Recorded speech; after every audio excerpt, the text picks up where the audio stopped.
Here's Harris improves on Biden's performance against Trump. Here it is. New polls are coming out since the swap out, and it's been looking pretty good momentum wise. Oh, here, let's see what the possible paths to victory are. Victory over Donald Trump. The path to the White House goes through Wisconsin.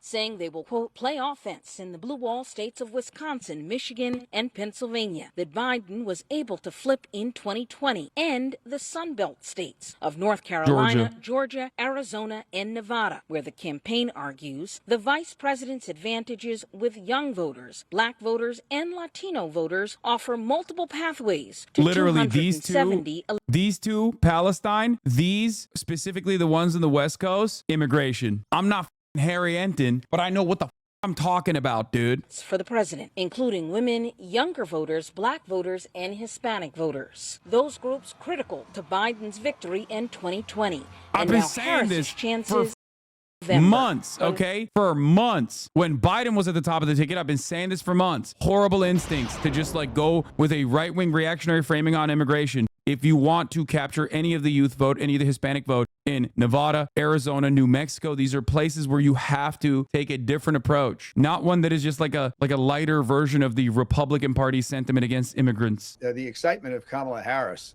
for young people is extraordinary. I would predict now that third-party candidate RFK Jr. is going to actually take more in this atmosphere, is going to take more votes away from Trump than, which is probably why they're talking about RFK endorsing Trump and him getting a job. I think that's unlikely. But I think this changes everything. It now gives Democrats a real alternative and Trump becomes the old codger who probably has some cognitive issues. Trump has cognitive issues, you're saying? Yeah, I mean, it's pretty clear. You get up and make a speech and lie 73 times in 10 minutes. You got some problems there. This new CNN poll also shows Vice President Harris doing better than President Biden when it comes to... You got to be so mad if you're Howard Dean and your campaign imploded because you yelled weird, and now Donald Trump gets to do like at every campaign rally. That is a million Howard Dean screams. Do you understand? So much worse. You know something? You know something? And then we're going to Washington, D.C. to take back the White House. Like, it feels like it's from a different, it doesn't even feel like this was 20 years ago. It feels like this is a different dimension. Like, think about that. When this could cook you, it unironically feels like we are not living on the same, like, we are not living in the same reality. Republicans literally post the Donald Trump going, at every campaign rally like it's an own, like it's awesome. Yeah, Dean was one of the better candidates that cycle too. Yeah, I mean, I guess like he was also definitely significantly more progressive. That didn't help him for sure in the media landscape. He was one of the OGs in the blogosphere, had like a lot of independent media backing him. That probably didn't play a big role. That probably didn't play well in terms of the media coverage on him. But it's like people asking like, why did this doom him? It's like, dude, because it was a different time. Okay, we're talking about Joseph Robinette Biden ran for president in 1984. That was the first time he ran for president. And when he ran for president, he had to resign from his campaign in disgrace because it came out that he had plagiarized one of his own personal speeches about his own personal life directly from a UK politician. Yeah, he plagiarized Neil Kinnock's speech about being the first Kinnock to ever go to college. Think about how different of a time we live in where, you know, flash forward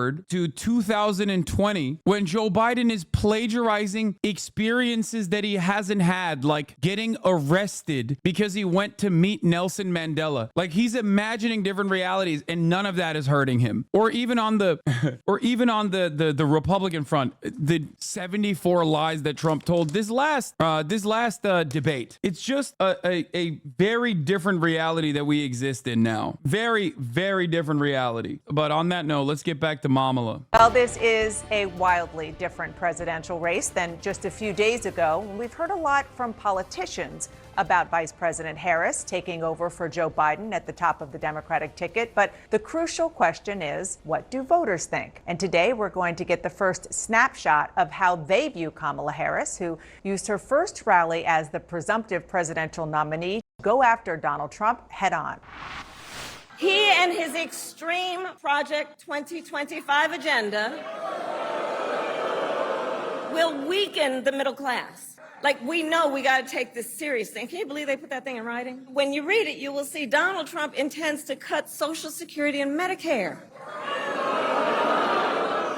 He intends to give tax breaks to billionaires and big corporations and make working families foot the bill. America has tried these failed economic policies before, but we are not going back.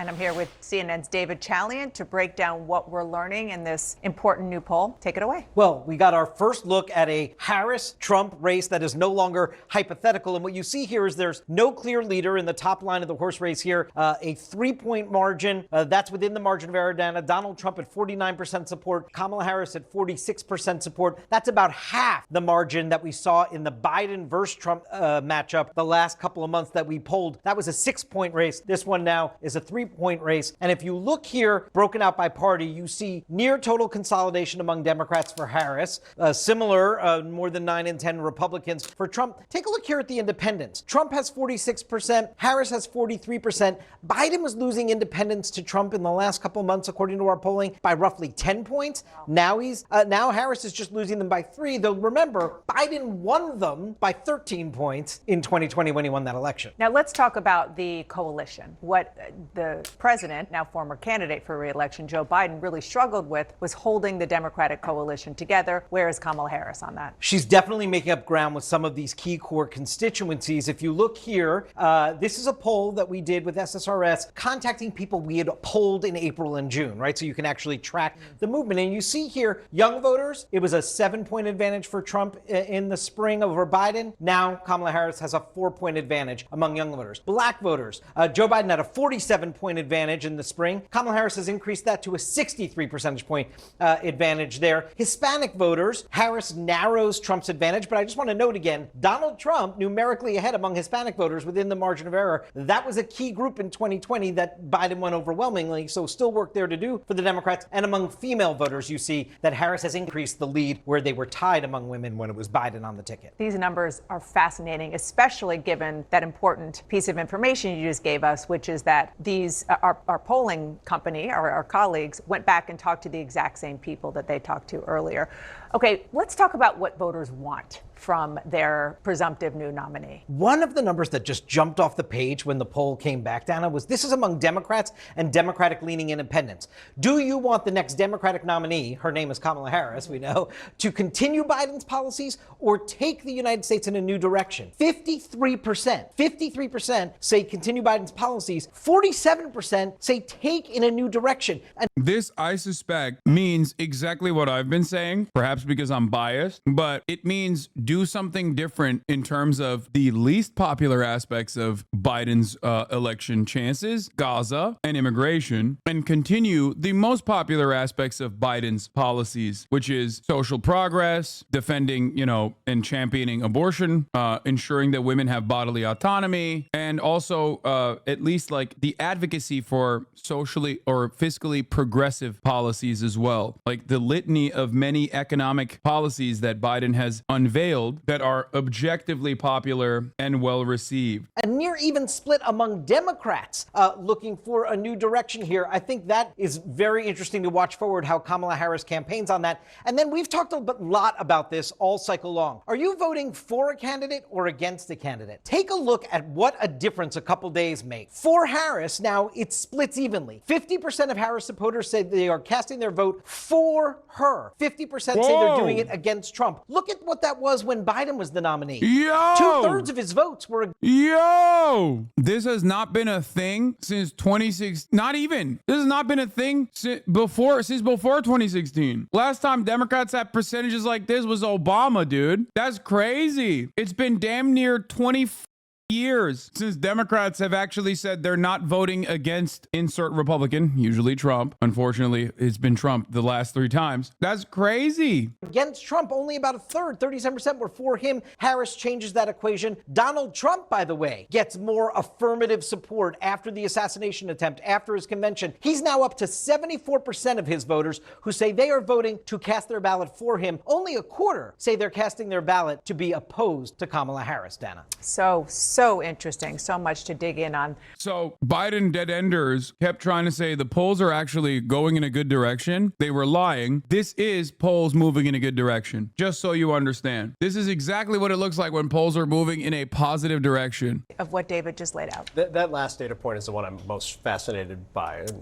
Nerding out on some level, probably going a few layers deeper than maybe most people will be at this point in time. But I think what that shows is what I think a lot of us have picked up over the course of the last 36 hours, 48 hours, which is if you want to know what a collective exhale of an entire political party looks like, look into these numbers, both in the affirmative support of the vice president, 50%, where I think Joe Biden was at 37%, as David was just showing through.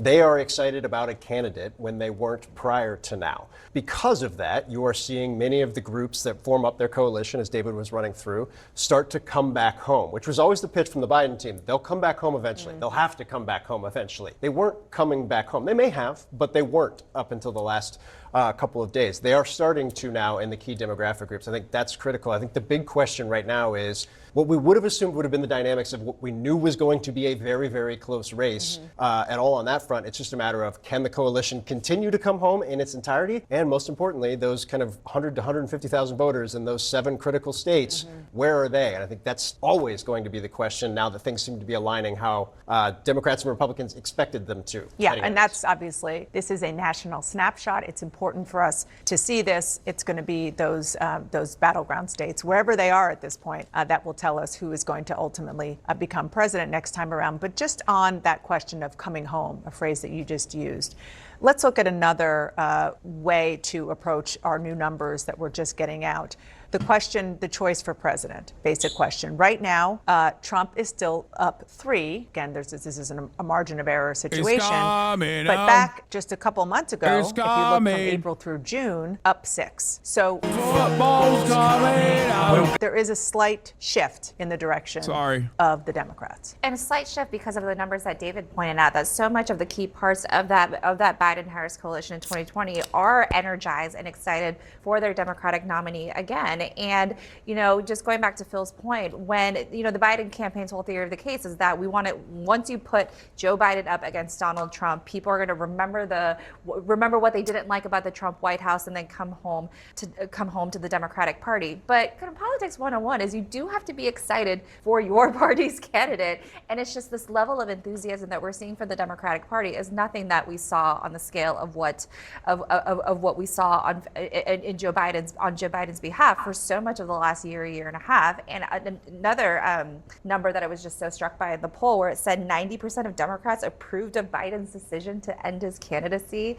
I mean, we knew that that tells you his staying in the race was going to be an unsustainable situation. And just whether that energy of the Democratic Party right now, you know, bleeds into those independent voters that are so critical that President Biden won in 2020, that, you know, former President Trump is doing better with right now, yet to be seen clearly. But I think that, you know, I don't know if Democrats could have had a better 48 hours. The latest on the race for the White House, Vice President Kamala. We've been talking a lot about Biden's progressive economic policy, but the material conditions where most Americans aren't getting much better. Biden has almost done nothing to mitigate this, and according to a lot of people, has only made the issue worse. To me, defending Biden only makes us fools and idiots and will cost us in the long run. Could you point me to some sources to support your claims? Everything that I'm talking about is what Biden is campaigning on in terms of like a rent cap. As far as like what Biden has done in terms of like the infrastructure bill, that's good. Those are objectively good bills that he passed that have opened up new facilities that are unionizing. The IRA was good. I mean, it was obviously not as good as what it was supposed to be, but it was still good. The IRA was a mixed bag at best. He gutted the COVID-era social safety net, though, and kicked tens of millions off Medicaid. Ultimately, infrastructure spending is broadly popular and a good thing. It is absolutely what was necessary at the time. They didn't pass it because they're progressive champions of economic justice. They passed it because there was no other way. She's wasting no time getting at the issues that will determine this race. We who believe in reproductive freedom will stop Donald Trump's extreme abortion bans because we trust women to make decisions about their own body and not have their government tell them what to do. but also leaning into the economic issues at the top of mind for so many voters. America has tried these failed economic policies before, but we are not going back.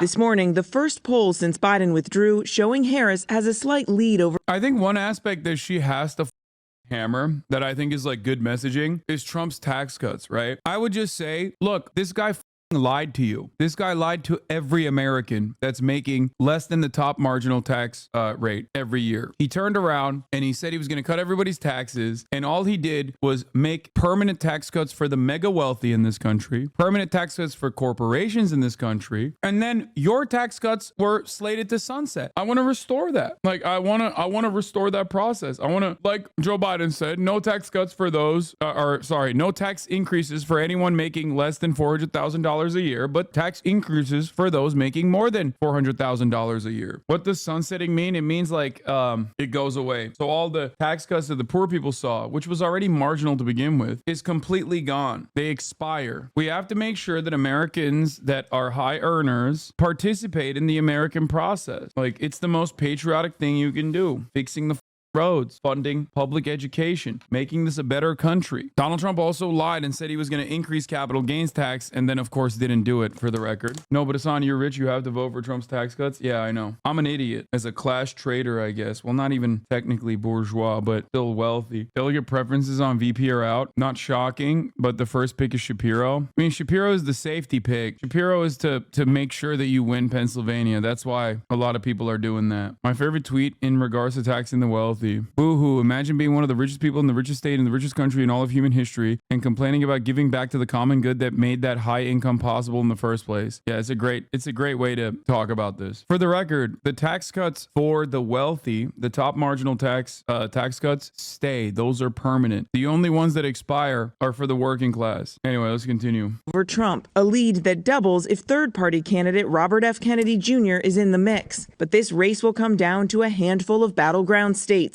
where Trump has been leading for weeks. And that's where Harris's pick for a running mate could come into play. Sources tell ABC News vetting has already begun. For now, at least 4 names on the list. Josh Shapiro, the popular governor of must-win Pennsylvania. Senator Mark Kelly of critical Arizona, an astronaut and the husband of former Congresswoman Gabby Giffords. Andy Beshear, the young governor who just won re-election in deep red Kentucky. And Governor Roy Cooper, elected twice in North Carolina, a state Democrats have been investing in heavily, hoping to flip blue. Now, a senior administration official tells us that right now Kelly and Shapiro are the leading candidates. But of course, this list could change in the coming weeks. And Harris doesn't just have the ability to focus on the race for now. She also has to sucks that out of that list, those are the 2 more conservative ones. It's just like kind of lame. Balance this new role with her official duties. And today that includes a speech in Indiana. And tomorrow, a meeting with the Israeli Prime Minister Benjamin Netanyahu back in Washington. Robin. That's right, Maria. Thanks to you. Tim Walz, pro ceasefire. Vote going to Uncommitted. And we've seen that already in about 40,000 votes right now, 20% of the vote going to Uncommitted. And we've seen that already in this primary in Michigan. What message are voters in your state trying to send to President Biden? And what do you want to see President Biden do? This is all this is from the actual Super Tuesday coverage where they had Minnesota Goat-Verner in response. Yeah, look, they're engaged. We're really proud in Minnesota. Civic responsibility. We have some of the highest voter turnouts. These are voters that are deeply concerned, as we all are. The situation in Gaza is intolerable. And I think trying to find a solution, a lasting 2-state solution, certainly the president's move towards humanitarian aid and asking us to get to a ceasefire, that's what they're asking to be heard, and that's what they should be doing. We've gone through this before, and we know that now we make sure we've got 8 months.